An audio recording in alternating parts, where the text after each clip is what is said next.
Very good morning. మీరు చూస్తున్న tea news. నేను కార్తిక్. హెడ్లైన్స్ చూద్దాం. తెలంగాణకున్న ఏకైక గొంతుక బీఆర్ఎస్. రాష్ట్ర ప్రయోజనాల కోసం పోరాడేది తామేనన్న కేటీఆర్.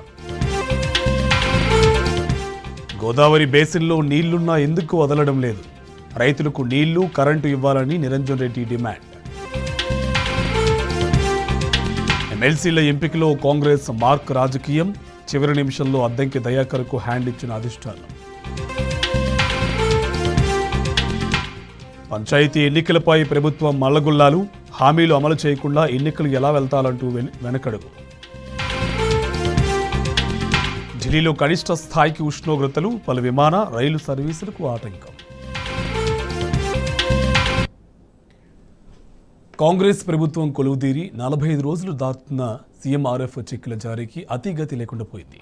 కొత్త ప్రభుత్వం విధానపరమైన నిర్ణయం తీసుకోకుండా తాత్సారం చేస్తూ ఉండడంతో సామాన్యులు తీవ్ర ఇబ్బందులు పడుతున్నారు. కేవలం రాజకీయ కారణాలతో సీఎంఆర్ఎఫ్ చెల్లింపులు నిలిచిపోవడంతో 80,000 మందికి పైగా పేషెంట్లు వెలవెల్లాడుతున్నారు.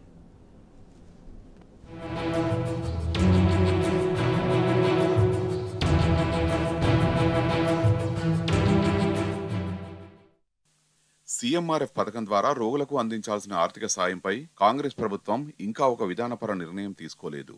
దీంతో రాష్ట్ర వ్యాప్తంగా 80,000 మందికి ఆర్థిక సాయం నిలిచిపోయింది. ఈ మొత్తం దాదాపు 350 కోట్లు ఉంటుందని అంచనా.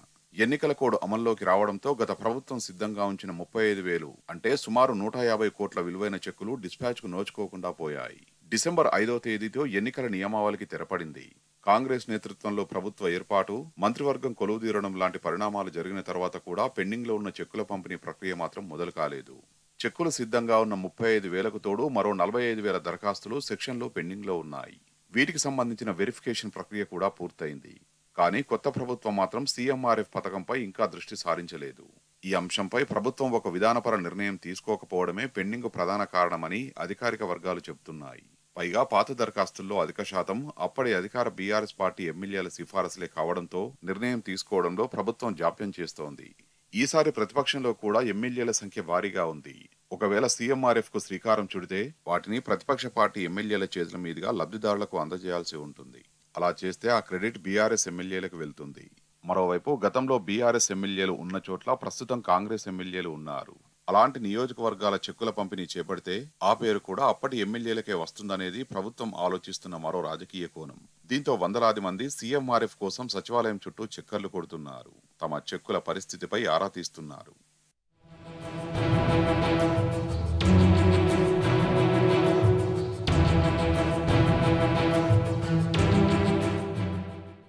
గత ప్రభుత్వంలో పరిస్థితి ఇందుకు పూర్తి భిన్నంగా ఉండేది. ఆర్థిక స్తోమత అంతగా లేని రోగులు తమ స్థానిక ఎమ్మెల్యేలు, ప్రజాప్రతినిధుల్ని ఆశ్రయించి సీఎంఆర్ఎఫ్ కోసం ఆర్జీలు పెట్టుకునేవాళ్లు. దరఖాస్తుల స్క్రూటినీ, డాక్టర్ల కమిటీ పరిశీలన తర్వాత సంబంధిత విభాగం ద్వారా ప్రాసెస్ స్టార్ట్ అయ్యేది. అప్లికేషన్ అందిన 2 నెలల్లో చెక్కుల పంపిణీ అయ్యేలా చర్యలు తీసుకునేవాళ్లు.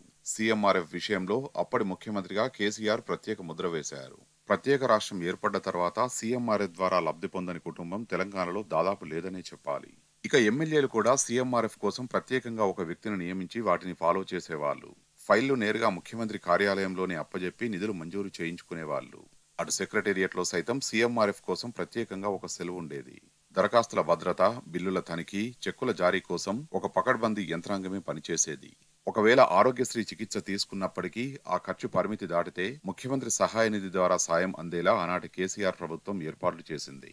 అలా అనారోగ్యంతో ఆసుపత్రి పాలైన అనేక మంది పేదలు అప్పుల బారిన పడకుండా సమయానికి ఆర్థిక సాయం అందేది.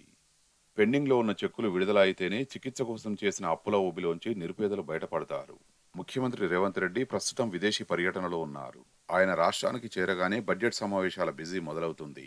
ఇప్పటికే జనవరి నెల కూడా సగం గడిచిపోయింది. మరో నెల రోజుల్లో పార్లమెంటు ఎన్నికల షెడ్యూల్ విడుదలవుతుందనే వార్తలు వినిపిస్తున్నాయి. దాంతో మరోసారి ఎన్నికల కోడ్ అమల్లోకి వస్తుంది. ఫలితంగా మే నెల వరకు సీఎంఆర్ఎఫ్ నిలిచిపోతుంది. ఈ పరిస్థితిని అధిగమించి 80,000 మంది నిరుపేదలకు ఆపన్న హస్తం అందాలంటే గతేడాది నవంబర్ నెల నుంచి ప్రభుత్వం దగ్గర మూల్గుతున్న రీఎంబర్స్మెంట్ అప్లికేషన్లపై ఒక స్పష్టమైన నిర్ణయం జరగాలి.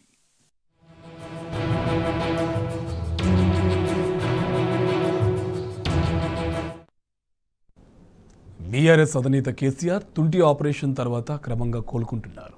ప్రస్తుతం ఆయన డాక్టర్ల పర్యవేక్షణలో నడక ప్రాక్టీస్ చేస్తున్నారు.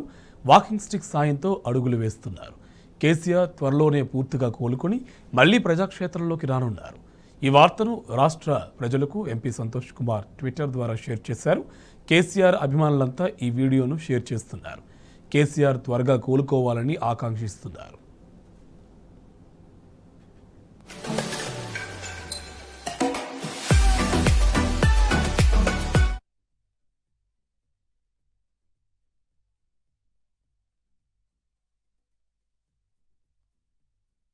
పార్లమెంట్ ఎన్నికలకు బీఆర్ఎస్ సర్వసన్నద్ధమవుతుంది.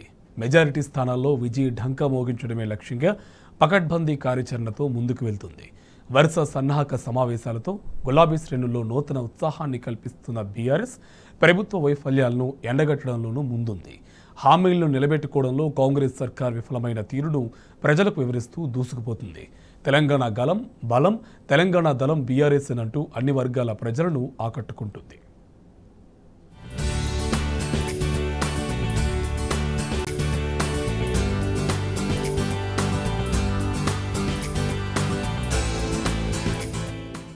పార్లమెంటు ఎన్నికల నేపథ్యంలో బీఆర్ఎస్ అస్త్రశస్త్రాలతో సిద్ధమవుతోంది.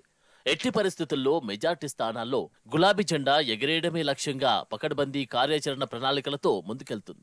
కేసీఆర్ నాయకత్వంలో పక్కాగా ప్లానింగ్ జరుగుతుంది. ముఖ్యంగా అసెంబ్లీ ఎన్నికల ఫలితాలతో కొంత అసంతృప్తికి గురైన క్యాడర్లో ధైర్యాన్ని, ఉత్తేజాన్ని నింపుతూ నూతనోత్సాహాన్ని కల్పిస్తోంది.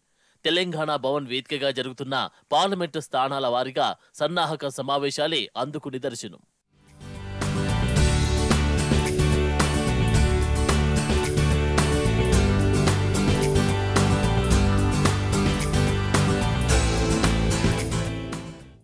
తెలంగాణ భవన్లో ప్రతిరోజు ఎంపీ స్థానాల వారీగా జోరుగా సన్నాహక సమావేశాలు జరుగుతున్నాయి. ఈ మీటింగ్లకు గులాబీ క్యాడర్ లీడర్లు పెద్ద ఎత్తున తరలివస్తున్నారు. సమావేశంలో పాల్గొంటున్న పార్టీ శ్రేణులకు BRS working president KTR, senior నేత హరీష్ రావు దిశానిర్దేశం చేస్తున్నారు. పార్లమెంటు ఎన్నికల్లో అనుసరించాల్సిన వ్యూహాలపై కీలకమైన సలహాలు, సూచనలు అందిస్తున్నారు. ముఖ్యంగా అసెంబ్లీ ఎన్నికల ఫలితాలను మర్చిపోయి బీఆర్ఎస్ ను ఎందుకు గెలిపించాలో ప్రజలకు వివరించాలంటూ క్యాడర్కు తెలియజెప్పే ప్రయత్నం చేస్తున్నారు.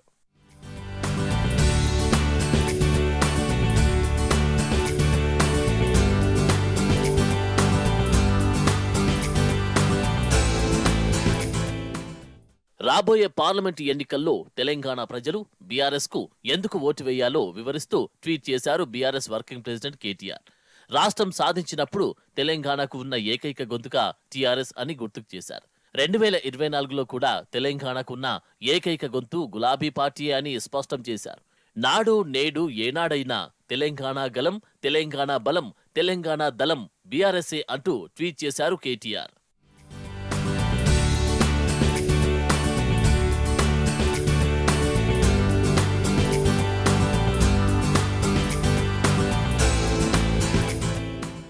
ఎన్నికలొచ్చి దాదాపు నెలన్నర పూర్తయింది.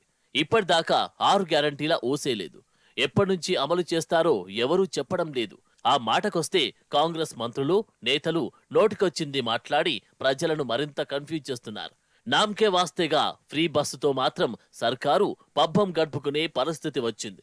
ఫ్రీ బస్సులంటూ ఊదరగొడుతూ బస్సులను తగ్గించేశారు. దీంతో బస్సుల్లో మహిళల మధ్య గొడవలు, కొట్లాటలు జరుగుతున్నాయి. కేసీఆర్ హయాంలో టంచనుగా టింగ్ అంటూ అన్నదాతల అకౌంట్లలో పడే రైతు బంధు ఇంకా పడలేదు. రైతు బీమా ఉందో లేదో క్లారిటీ లేదు. 24 గంటల కరెంటు సంగతి అటుంచితే ఎప్పుడు కరెంటు ఉంటుందో, ఎప్పుడు పోతుందో ఎవరు చెప్పలేకపోతున్నారు. పరిశ్రమలకు సరైన కరెంటు అందడం లేదు. కరెంటు కట్లు ఇప్పుడు కామన్ అయిపోయాయి. కేసీఆర్ పాలనలో కరెంటు పోతే వార్త, ఇప్పుడు మాత్రం కరెంటు కోతలు షురువయ్యాయి. ఎండాకాలం ముందుంది. కరెంటు కోతలు మరింత పెరగడం ఖాయం. ఆటో డ్రైవర్లు ఉపాధి కోల్పోయి రోడ్డున పడ్డారు. ఆదుకోవాలంటూ వారు ఎంత మొరపెట్టుకున్నా పట్టించుకునే నాథుడే లేడు. దీంతో ఈ వైఫల్యాలను ప్రజల్లోకి బలంగా తీసుకెళ్లేందుకు గులాబీ దళం సిద్ధంగా ఉంది. సన్నాహక సమావేశాల్లో ఈ అంశాలను వివరిస్తూ క్యాడర్కు దిశానిర్దేశం చేయడంలో కేటీఆర్, హరీష్ రావు ముందున్నారు. కేసీఆర్ హయాంలో జరిగిన సంక్షేమ అభివృద్ధి కార్యక్రమాలు ఎలా ఉన్నాయో, ఇప్పుడు వాటి పరిస్థితి ఎలా ఉందో సోదాహరణంగా వివరిస్తూ అందరినీ ఆకట్టుకుంటున్నారు. కాంగ్రెస్ వైఫల్యాలు ఒకెత్తైతే కేంద్రంలోని బీజేపీ తీరును ఎండగట్టడంలో గులాబీ దళం ముందుంది.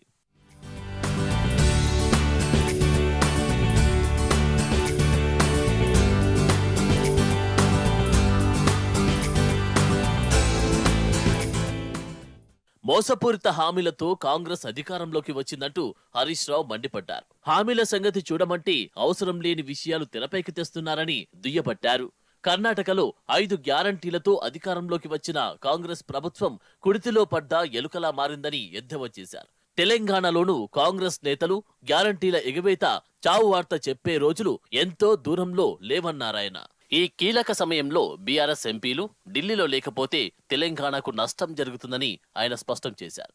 అసెంబ్లీ ఎన్నికల ఫలితాలు ఓ గుణపాఠంగా నేర్చుకుని ముందుకు సాగుతామని, పార్లమెంట్లో సత్తా చాటుదామని హరీష్ రావు పిలుపునిచ్చారు. పోయినసారి మీరు చూసిండ్రు, ఖమ్మంలో ఒక్కటే ఎమ్మెల్యే మనం గెలిచినాం. మన అజయ్ గారు ఎమ్మెల్యే గారు గెలిచిండ్రు. మిగతా 6 అసెంబ్లీలు కాంగ్రెస్ పార్టీ గెలిచింది. కానీ ఎంపీ ఎన్నికల్లో నామా నాగేశ్వరరావు గారు 2 లక్షల మెజార్టీతో అద్భుతమైనటువంటి విజయాన్ని ఖమ్మంలో మనం గెలిచినాం. సో ప్రజల్లో కూడా ఇప్పుడు చర్చ స్టార్ట్ అయింది. మనం కూడా అందరం టీం వర్క్ చేయాలి.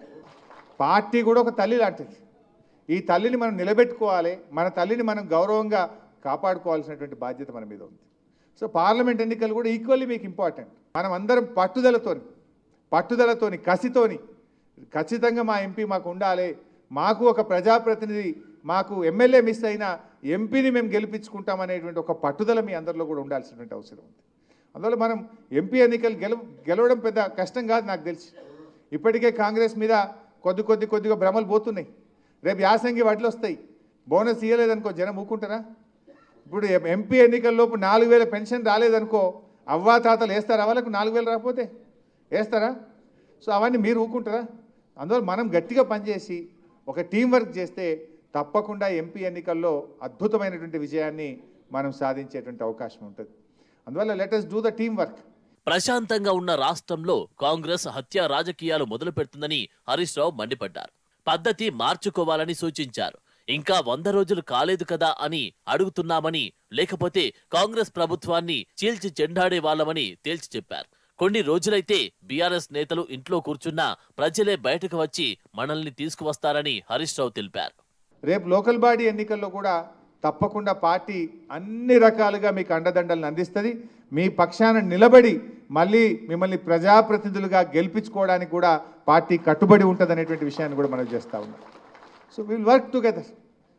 ఇప్పుడు మనం భవిష్యత్తు అద్భుతంగా మనకు ఉంటుంది. మీరు అసలు గుర్తుపెట్టుకోండి ఇవ్వాలి నేను చెప్తున్నా. కానీ 1 ఏడాది 2 ఏళ్ళ తర్వాత ప్రజలే మా టీఆర్ఎస్ వాళ్ళు ఆడుండ్రి అని ఎత్తుక్కుంటా యాడున్నో మర్రన్నా ఇక రా అని పిలుచుకుంటారు. డెఫినెట్గా రోజు వస్తుంది. 1 ఏడాదో 2 ఏళ్ళు గంతే. ఇప్పుడే అంటురా, ఇంకొద్దిగా టైం పడుతుంది. ఇంకొక ఏడాది చూడు, వాళ్ళే జీప్ కట్టుకొని వాళ్ళే రొట్టె కట్టుకొని నీ ఇంటికి వచ్చి అన్నా నువ్వు రావే అని పిలిచే కాలం దగ్గరనే ఉంటుంది. ఎందుకంటే ఆ నిజం మనం పనిచేసినాం. ఇవాళ మనము ఉత్తగా మాట్లాడతలేం, మన పని కనబడుతుంది అక్కడ. సో ఏందనేది ఇలా ప్రజలు గ్రహిస్తారు. సో బట్ మనం ఓపిక కావాలి. మనము ఎక్కడ కూడా ధైర్యాన్ని కోల్పోకుండా అందరం కలిసికట్టుగా చక్కగా ముందుకు పోవాల్సినటువంటి అవసరం ఉంది. ఒక్క ఎంపీ ఎన్నికలే కాదు, స్థానిక సంస్థల ఎన్నికలకు బీఆర్ఎస్ సర్వసన్నద్ధంగా ఉంది. పార్టీ పరంగా చేయాల్సిన కార్యక్రమాలను వేగవంతం చేసి క్యాడర్కు సరియైన దిశానిర్దేశం చేస్తుంది గులాబీ దళం. పార్టీ అగ్రనేతలు కేటీఆర్, హరీష్ రావు స్వయంగా రంగంలోకి దిగి సన్నాహక సమావేశాలు నిర్వహిస్తుండటంతో గులాబీ శ్రేణుల్లో ఆనందోత్సాహాలు వ్యక్తమవుతున్నాయి.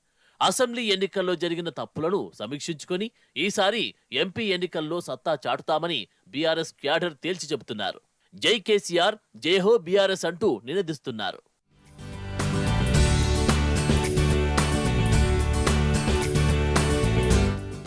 పట్టుదలతో పనిచేసి పార్లమెంట్ ఎన్నికల్లో సత్తా చాటుదామని ఎమ్మెల్యే హరీష్ రావు పిలుపునిచ్చారు. ప్రజల్లో కాంగ్రెస్ వైఫల్యాలపై చర్చ మొదలైందని గుర్తు చేశారు. ఆత్మవిశ్వాసంతో ముందుకు సాగాలని కార్యకర్తలకు సూచించారు. తెలంగాణ భవన్లో నాగర్ కర్నూలు పార్లమెంటు నియోజకవర్గ సన్నాహక సమావేశంలో ఎమ్మెల్యే హరీష్ రావు పాల్గొని పార్టీ అన్ని విధాలుగా కార్యకర్తలకు అండగా ఉంటుందని దిశానిర్దేశం చేశారు. ఎవరో నాకు మాట్లాడారు, ఆనందంగా వచ్చిన నేను అసలు ఎంత అద్భుతంగా వనపర్తి పట్టణం మారింది, ఎంత చక్కగా వనపర్తి డెవలప్ అయింది, అసలు ఆ ప్రజలు ఎట్లా మిస్ అయినరు అని చెప్పి ఒక జర్నలిస్ట్ ఎడిటర్ ఒక ఆయన అటునుంచి వచ్చినా అని చెప్పి నాతో మాట్లాడుతూ చెప్తుండే. మనం అనుకున్నాం ఆ మర్రన్ని ఓడిపోతాడని, కలలో కూడా మనం అనుకోలే. ఇక అట్లా కొల్లాపూర్ కానీ, మన అచ్చంపేట కానీ, మనం ఎప్పుడు కూడా కల్వకుర్తి కానీ, మహబూబ్ నగర్ టౌన్ కానీ, సీనన్నది కానీ ఎప్పుడూ అనుకోలే. కానీ దురదృష్టం కొన్ని జరిగినాయి. సో దాన్ని మరి బాధపడాల్సిన అవసరం లేదు. ప్రజలు కూడా ఇప్పుడు ఆలోచనలో పడ్డారు. అంటే మనం 5 ఎమ్మెల్యేలు గెలవలేదు, 2 గెలిచినాం, మరి ఎంపీ ఎట్లా గెలుచుడు అనేటువంటి ఆలోచన మనం పెట్టుకోవాల్సిన అవసరం లేదు. పోయినసారి మీరు చూసిండ్రు, మన కరీంనగర్లో 7 ఎమ్మెల్యేలు మనమే గెలిచినాం, కానీ ఎంపీ ఓడిపోయినామా లేదా? అట్లే ఖమ్మంలో ఒక్కటే ఎమ్మెల్యే మనం గెలిచినాం, మన అజయ్ గారు ఎమ్మెల్యే గారు గెలిచిండ్రు. మిగతా 6 అసెంబ్లీలు కాంగ్రెస్ పార్టీ గెలిచింది. కానీ ఎంపీ ఎన్నికల్లో నామా నాగేశ్వరరావు గారు 2 లక్షల మెజార్టీతో అద్భుతమైనటువంటి విజయాన్ని ఖమ్మంలో మనం గెలిచినాం. సో ప్రజల్లో కూడా ఇప్పుడు చర్చ స్టార్ట్ అయింది. మనం కూడా అందరం టీం వర్క్ చేయాలి. నేను నాయకులతో కూడా మీతో కూడా కోరేది ఏంటంటే, మనసులో ఏదైనా ఉంటే మాట్లాడుకుందాం, కరెక్షన్స్ ఉంటే చేసుకుందాం, మంచిగా కలిసి పనిచేద్దాం. పార్టీ కూడా ఒక తల్లి లాంటిది. ఈ తల్లిని మనం నిలబెట్టుకోవాలి, మన తల్లిని మనం గౌరవంగా కాపాడుకోవాల్సినటువంటి బాధ్యత మన మీద ఉంది. సో పార్లమెంట్ ఎన్నికలు కూడా ఈక్వల్లీ మీకు ఇంపార్టెంట్. ఇప్పుడు మా అచ్చంపేట ఉంది, కల్వకుర్తి ఉంది, నాగర్ కర్నూలు ఉంది. అక్కడ ఇలా ప్రోటోకాల్లో మీకు ఒక ఎంపీ ఉన్నాడు అనుకోండి, డెఫినెట్గా ఒక ఆర్డీఓని పిలిచి మాట్లాడతారు, ఒక డిఎస్పీని పిలిచి మాట్లాడతారు, ఒక ఎంఆర్ఓని పిలిచి మాట్లాడగలిగే మీకు ఒక ప్రోటోకాల్ దొరుకుతుంది. అంటే ఎమ్మెల్యే గారు లేక ఎంపీ గారు లేదనుకో, మనకు ఒక ప్రోటోకాల్ ఉంటుందా? పెద్ద దిక్కు ఉంటుందా? అందువల్ల మనం అందరం పట్టుదలతోని కసితోని ఖచ్చితంగా మా ఎంపీ మాకు ఉండాలి, మాకు ఒక ప్రజాప్రతినిధి, మాకు ఎమ్మెల్యే మిస్ అయినా ఎంపీని మేము గెలిపించుకుంటామనేటువంటి ఒక పట్టుదల మీ అందరిలో కూడా ఉండాల్సినటువంటి అవసరం ఉంది. ఎంపీ ఎన్నికలు గెలవడం పెద్ద కష్టం కాదు నాకు తెలిసి. ఇప్పటికే కాంగ్రెస్ మీద కొద్దిగా భ్రమలు పోతున్నాయి. రేపు యాసంగి వడ్లు వస్తాయి, బోనస్ ఇవ్వలేదనుకో జనం ఊకుంటారా? ఇప్పుడు ఎంపీ ఎన్నికల్లోపు 4,000 పెన్షన్ రాలేదనుకో, అవ్వా తాతలు వేస్తారా? వాళ్ళకు 4,000 రాకపోతే వేస్తారా? సో అవన్నీ మీరు ఊకుంటారా? అందువల్ల మనం గట్టిగా పనిచేసి ఒక టీం వర్క్ చేస్తే తప్పకుండా ఎంపీ ఎన్నికల్లో అద్భుతమైనటువంటి విజయాన్ని మనం సాధించేటువంటి అవకాశం ఉంటుంది. అందువల్ల let us do the team work. ఎక్కడ కూడా అధైర్యపడాల్సిన అవసరం లేదు. ఆత్మవిశ్వాసంతో ముందుకు సాగుదాం. ఖచ్చితంగా నాగర్ కర్నూలు పార్లమెంటు మీద గులాబీ జెండా ఎగిరేసి మన సత్తా చాటాలని చెప్పి కూడా నేను మీ అందరికి పిలుపునిస్తా ఉన్నా. ఆ టీం వర్క్తో ముందుకు పోదాం. రేపు లోకల్ బాడీ ఎన్నికలు వచ్చినప్పుడు కూడా మీ దగ్గరికే వస్తాం. మళ్ళా రేపు లోకల్ బాడీ ఎన్నికల్లో ఎంపీపీ ఎన్నికలు కానీ జెడ్పీటీసీ ఎన్నికలు వచ్చినా తప్పకుండా పార్టీ మీకోసం నిలబడుతుంది. ఈ మీటింగ్లు ఇక్కడ పెట్టి వదిలేయడం కాదు, రేపు ప్రతి నియోజకవర్గంలో కూడా విస్తృత స్థాయి కార్యకర్తల మీటింగ్ ఇది కాగానే స్టార్ట్ చేసుకుందాం. అక్కడికి కూడా మేమందరం వస్తాం. వచ్చి మంచిగా ప్రతి కాన్స్టిట్యున్సీలో కూడా మీటింగ్ పెట్టుకుందాం. కార్యకర్తలు, కింది స్థాయి ప్రజాప్రతినిధులు, ఎందుకంటే కొద్ది మందినే పిలుచుకున్నాం ఈ హాల్ ఎక్కువ పట్టమని. రేపు లోకల్ బాడీ ఎన్నికల్లో కూడా తప్పకుండా పార్టీ అన్ని రకాలుగా మీకు అండదండలను అందిస్తుంది. మీ పక్షాన నిలబడి మళ్ళీ మిమ్మల్ని ప్రజాప్రతినిధులుగా గెలిపించుకోవడానికి కూడా పార్టీ కట్టుబడి ఉంటుంది అనేటువంటి విషయాన్ని కూడా మనం చేస్తూ ఉన్నాం. So will work together. ఇప్పుడు మనం భవిష్యత్తు అద్భుతంగా మనకు ఉంటుంది. మీరు అసలు గుర్తుపెట్టుకోండి ఇవ్వాలి నేను చెప్తున్నా. కానీ 1 ఏడాది 2 ఏళ్ళ తర్వాత ప్రజలే మా టీఆర్ఎస్ వాళ్ళు ఆడుండ్రి అని ఎత్తుక్కుంటా యాడున్నో మర్రన్నా ఇక రా అని పిలుచుకుంటారు. డెఫినెట్గా రోజు వస్తుంది. 1 ఏడాదో 2 ఏళ్ళు గంతే.